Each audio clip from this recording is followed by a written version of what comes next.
ودرګه زه علف خان در تعریف کوم. علف خان رو مداخله مکوئ ملګرو، دا ډیره مهمه او زیاده ده. دا سړی راجیک سو دلته د یو بل کاس ټکر سره راغی. زه به هغه معلومات ټوله ویډیوګانې به م راواخلم چې د ښځو ته زنانه سره او دې خلکو سره کومکونه کول په ابدا د 400 ده. بیا د پی ټی آی د عمران خان زمونږ د جګر یار د هغه مخالف هم ده. قسم دې په خدای د هغه چې هر څوک مخالف یې په لاس راسي سر ته پرې کوم. نو دا راجیک شو د هغه مخالفت بیا دا وټونو ته ودرېده. پوهېږې د ووټ په باکس کې یا ووټ پروت چې هغه د خپل اچولی ښځې م عمران خان ته ووټ اچولی وي. اوسله نو د یو بنیاد درلوده. بیا دا بنیاد په غلو ولړل سو. بیا ډېر بدنامه سو. ډېرو کیسونو کې راګیر سو. پولیس او تاڼه او چغې. بیا د ویښتان کېښود وروره ویښتان کېښود. دا ګنجی و. د نن یوه ویډیو کړې ده چې پاکستان فوز ښه پرېکړه کړې ده که غلطه. فوز د مهاجرینو د ویستلو پرېکړه فوز. بالکل. نو دا راجیک سو. آرمی چیف نوم یې اخیسته اسم منیر سه. دا دلګان ټول ورته ولاړ دي سپین ږیري. څنګه پرېکړه ده؟ دې نه وروسته به امن راشي او را به شي. دې نه وروسته یا ورته وایي چې 50 کاله دلته افغانانو تیر کړه او موږ یې ښه مېلمستیا وکړه نورې بس ده. 50 کاله زموږ مېلمستیا یې وکړه نورې بس ده. بل راجګېږي چې دا خلک لاړ نه شي او دا ملک نه جوړېږي. خو خلاص نچوړ د مرکې دا کوي چې دا راجګېږي چې افغانان باید خپل وطن ته لاړ شي. او دا د اوس نه ده پوه چې زه په خپل وطن کې یم. 400 زما خاوره ده. پېښور شنغر زما خاوره ده. دا چې ته حرمونی شوی، دا چې ته په کرایې خرڅ شوی، دا چې ته ازلي دښمن یې، نو ته په 400 کې د مردګوۍ کسب د کوه. ته په سیاسي برنامو کې خبرې مه کوه. دا راجګېږي. هغه فوز ښه پرېکړه کړې. زه اول دغه څو کسانو ته د کوزې 400 خرڅ شوي غلامانو مزدورانو ته وایم چې ګورئ، اول خو افغانانو ته په خپله خاوره مهاجر ویل دا د یو بې غیرته سړي کار ده. بالکل. په میلیونونو پاکستانیان له هیواد نه بهر دي. سټیزن کارډونه اخیستي دي. که په امریکا کې دي هغوی ته څوک پاکستانی نه وایي، که په لندن کې دي، که په هر ځای کې دي، هغه د هغه سټیزن دي. بس خلاصه خبره. دویم دوی دا خبره کوي چې دوی په پاکستان کې څه کوي، خپل ملک دی جوړ کړي. د دې خبرې خو دغه جواب ده چې هغه نجونې چې تاسو چاینا ته او دوبۍ ته او نورو ځایو ته د بلیک میلینګ دپاره لیږئ، د مردګوۍ دپاره یې لیږئ، هلته ولې په پاکستان کې لږ مردګوان دي ستاسو یې بهر لیږئ. بالکل. دغه کوم کارونه چې تاسو له هیواده بهر کوئ، روزانه 10 لکه 8 لکه کسان له پاکستان نه وځي، ولې پاکستان نه جوړوئ؟ ولې دا خبره نواز شریف ته نه کوي؟ ولې د فوز مشرانو ته نه کوي؟ ولې قایز و قضات ته نه کوي چې کله ریټایر شو په سبا باندې لاړ لندن ته؟ د تا د ملک چیف جسټس قاضي، لوی قاضي، هغه د وظیفې نه وروسته یوه ورځ پاکستان کې نه تیروي. دغه افغانان چې پاکستان ته تللي دي، اوله ګټه پاکستان ته د ټول اروپا او امریکا د عبدالله ورور ناسته. دوی په پاکستان کې د هجرت ژوند تیر کړی، مونږ تیر کړی. د مونږ خلکو، د مونږ مجاهدینو، د مونږ غازیانو هلته داسې ژوند نه ده تیر کړی.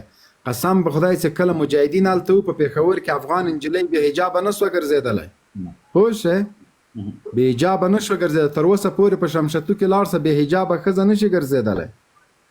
مونږ هلته داسې ژوند نه ده کړی چې تاسو مونږ ته ګټه را رسولې. مونږ خپلې خاورې ته راغلي یو، خپلې خاورې کې م ځان ته د خټو کوډلۍ جوړې کړي دي. په ډېرو لرو داشتو کې مو جوړې کړي دي. د برق بل چې تاسو ته 15% غلا کوئ، افغانانو پوره درکوه. اوبه مونږ خپل کویان ویستلی دي. ټاکس او مالیه دا اوس هم افغانان درکوي، له همغه وخته یې درکوي. د جهاد په وخت کې د امریکا له شټینګرو نیولې تر خیمو، تر بړستنو، تر شین چایه پورې غلا کړی ده. تا موټروې له کومه کړله؟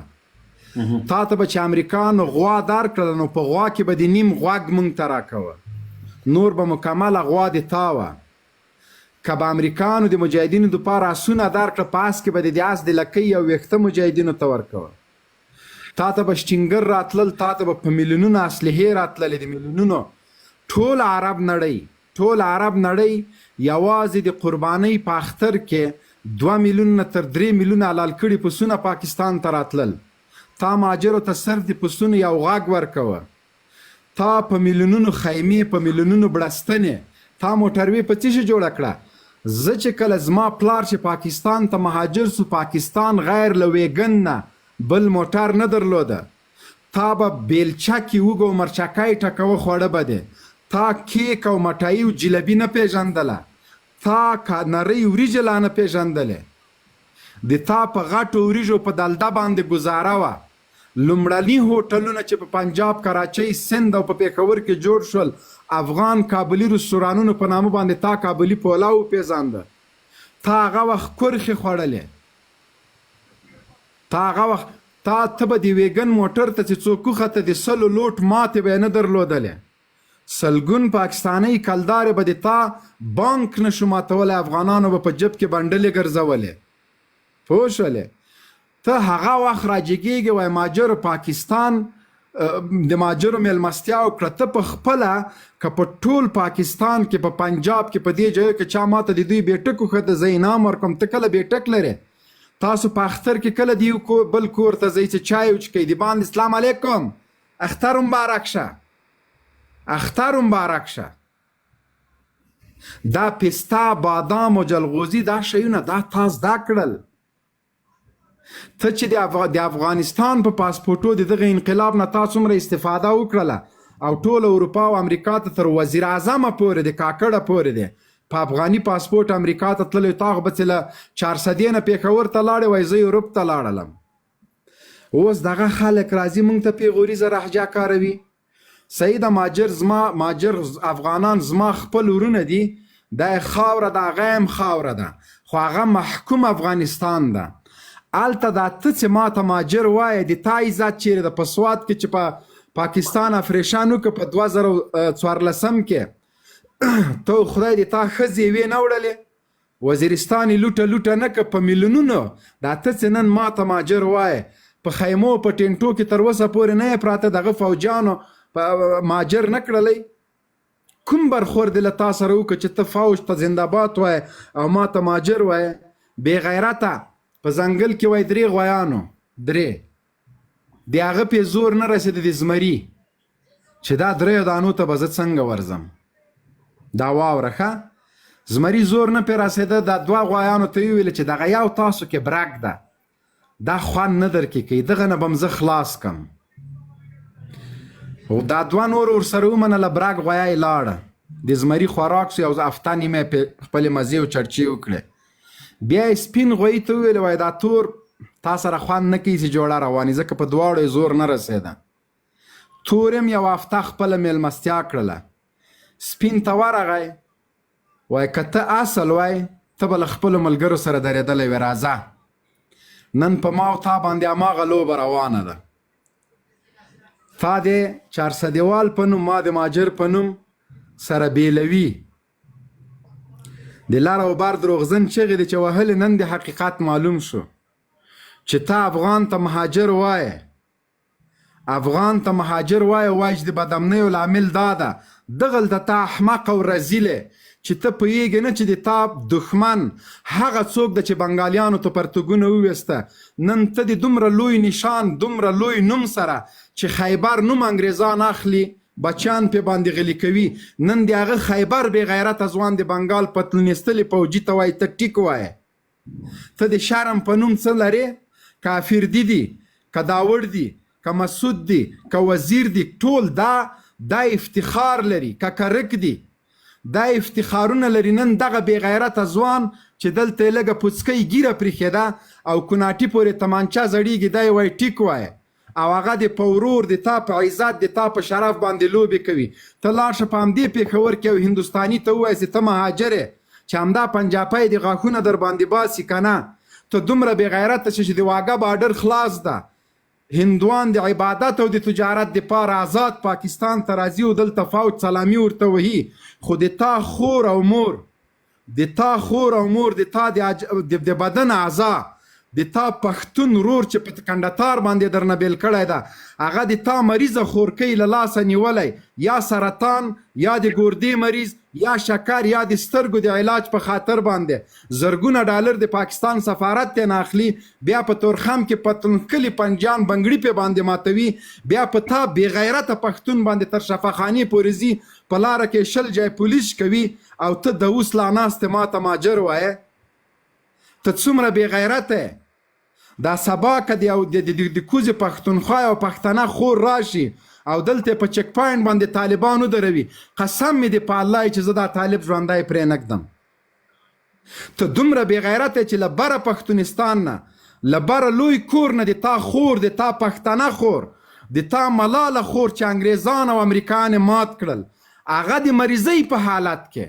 په ملا کوپه د سرطان په کینسر په ناروغۍ اخته د تورخم په بارډر کې بنګړي ماتیږي او ته بې غیرته ورته ناست یې ته هیڅ حرکت نه کوې تا ته زهر نه دی په کار زه تا ته څنګه ازادي واخلم ازادي هغه څوک اخلي چې احساس ولري ضمیر ولري وجدان ولري د دوه بوجې دالو په خاطر باندې ته دومره بېننګه شوله چې ته نن له همغه پنجابي سره لاس یو کړی ده وایي چې په ماجر د لاړ شي پاکستان کې به امن راشي په والله چې ټول پښتانه ووژنیم که د تا په خاوره کې امن راشي چې ټوله 400 ګوره په 400 کې سلګونه خلک ووژل د کالتوسو پیسې هم تانه واخیسته چې ټول خیبر ټوله شنغر په یو ورځ دا فوجان مړه کړي د دوی زړه نه یخیږي او نه به د تا په کور کې امن راشي تر هغو به ته په بادامنۍ کې ژوند کوې تر څو ونه وژل شي ته راجیګ سولې د ټي ټي پي او څو مجاهدین چې په بانو کې په همدغه د تا په قاتلانو باندې برید وکړه هماغه شهیدان دې راونیول په تیږو باندې دې وویستل دومره بې غیرتي مه کوه شل کال همدغه فوج کتل د پاکستان د امریکا ډرون الوتکو په وزیرستان باندې بریدونه کول ته چیرته وې ولې د تا د فوج د امن خبره ونه کړله هغه وخت ته ولې راجیګ نه سولې د فوج ته دې ونه ویل د امریکا دغه لارو کانوایونو کالتوس مه پرېږده د افغانستان کې زما پښتانه ورونه وژني بې غیرته خو تا محصول اخیسته تا ټکس اخیسته تا کاروبار کو تا د پوډرو قاچاق کو یا ورځ د پنجابیانو ته ویلې چې د امریکان دلته څه کوي دا خو بدامني راولي دا اوس چې په پیښور کې امریکان ګرځي او سکیورټي پاکستاني فوج نیولی بې غیرته رزیله تا یا ورځ ویلې چې دغوی موږ ته بدامني راوسته ده 1500 ډرون بریدونه امریکانو په وزیرستان باجوړه په سوات باندې وکړه یا ورځ ته راجیګ سولې د فوج ته دې ویلې چې ته خو د ما فوج زما ټکس اخلي امریکان ولې په ما باندې بریدونه کوي نو بې غیرتي حد لري قسم په خدای دغه پښتنو مرکه په ما باندې اور بل کړی ده افغانانو په خپله کې سره متحد شئ زه درته بار بار وایم چې دغه خلک چې د لار او بار خبرې کوي دوی صرف له ارګ نه ډالر اخیستل دوی 50 کاله له ارګ نه فنډ اخیستی ده دا چې د لار او بار خبرې کولې دوی په میلیونونو ډالر زما پیسې زما د ټاکس پیسې دغه غټ خېټو خوړلي دي نن ولې میلیونه راجیږي نن ولې اچکزای نه راجیږي نن ولې دا نور خلک نه راجیږي دغومره خو دې ورته ووایي چې دا مسلمانان دي روژه ده د خدای په خاطر باندې د امریکا نشنلیټي په 15 کالو کې چې ته تیر کې تا په دا نشنلیټي کې امتیاز یې وکړمه چې دا هغه دې څوک واخلي شناختي کارت 50 لک قرضداره شي خو د هغه تر څنګ مونږ هم بې غیرته یو دغه افغانان چې هلته پراته دي دغه کوم سرمایهداره چې د دوی ته وایم د خدای روی کوي تاسو سرمایه د دغه مظلوم افغانانو په سر باندې ګټلې ده چې دا مظلومان باسي دا کراچۍ او ریړۍ والا باسي تاسو نه به غټ بې غیرته نه چې افغانستان ته نه راځئ راشئ خپل کاروبارونه دلته وکئ دلته مځکې واخلئ دلته مالیه ورکئ دغومره خو به څوک نه درته وایي چې مهاجر یم هر یو کال بعد خو به د تا په سر زه نه کړېږم د تا په بېعزتۍ باندې خو به زه اوښکې نه تویوم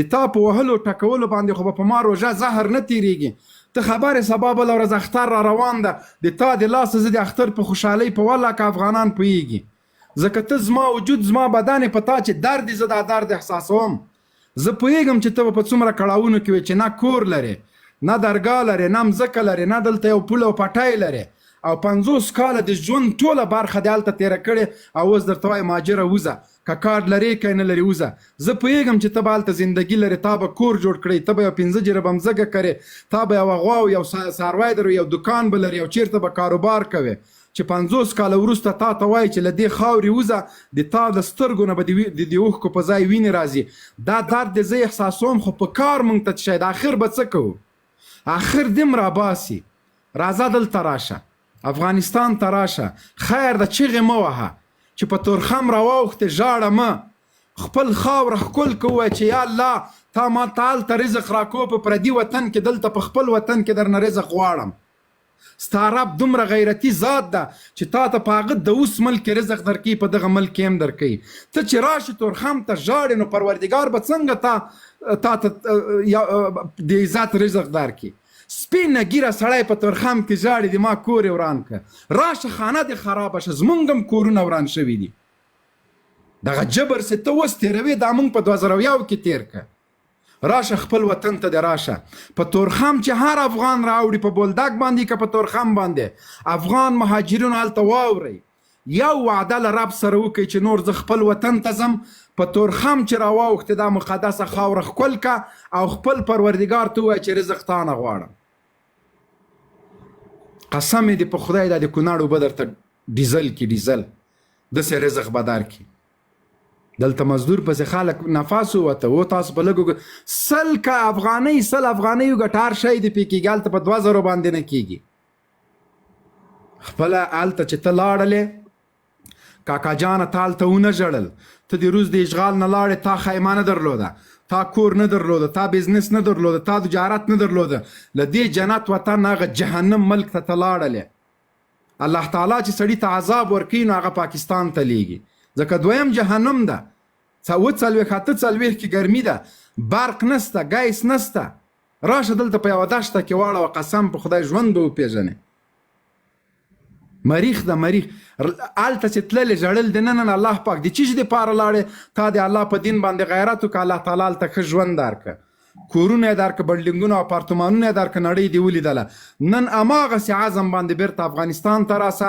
له همغه ظالم او کافر نه هجرت وکړه له همغه ظالم او جابر نه هجرت وکړه راسه د افغانستان خاوره ښکل کړه که د تا زندگی و د تا تقدیر بدل نشو د ما گیر او برید به د تا په امتیازو باندې بیا زه وخوریم خو ته همت نه لرې ته عقیده نه لرې ته حوصله نه لرې راځه دا دومره دعاګانې چې هلته کوې چې خدایه پاکستان ټمبم ته خطر د راسه هغه دلته وکړه ځان ته دې دغه دعاوې وکړه نور خبرې نه لرم دا تجارانو ته مې ډېر دماغ خراب سوي دي چې دلته راواوړي له سترګو یې اوښکې تویږي سرمایه مې پاتې شولې د ظالم بچی د فلسطین د مسلمانانو نه لږ زره عبرت واخلئ ټوله نړۍ ورته اشار سو سور ور پې باد سو یو کس لاړه نه همالته د بمونو لاندې شپې کولې راځئ له خیره سره هېڅ مشکل نسته د هغه خبیث کټاسرې غوندې خلک پیغورونه مونږ برداشت کوو چې د افغانستان په پاسپورټ په لندن کې 14 کاله تېر کړي د هغه آرمي چیف د پیغوره مونږ شولو وای مونږ دوی سره احسان کړی چې احسان دې کړی ته خپله ډوډۍ نه لرې ته خپله په نوبت ګوړه څټې خدای دې غرق نه که لینګ دې اچو پرتوګ اغوستل ما در زده که هغه نن د احمدشاه ابدالي بچیانو ته پیغور ورکوي ولا مونږ ته شرم ده تاسو خو به ژوندي ما به چټي دې پکې پورې ځان را ځوړند کړی ځانونه سم کوئ راشئ مه کوئ مننه جنرال صاحب محترم الله تعالی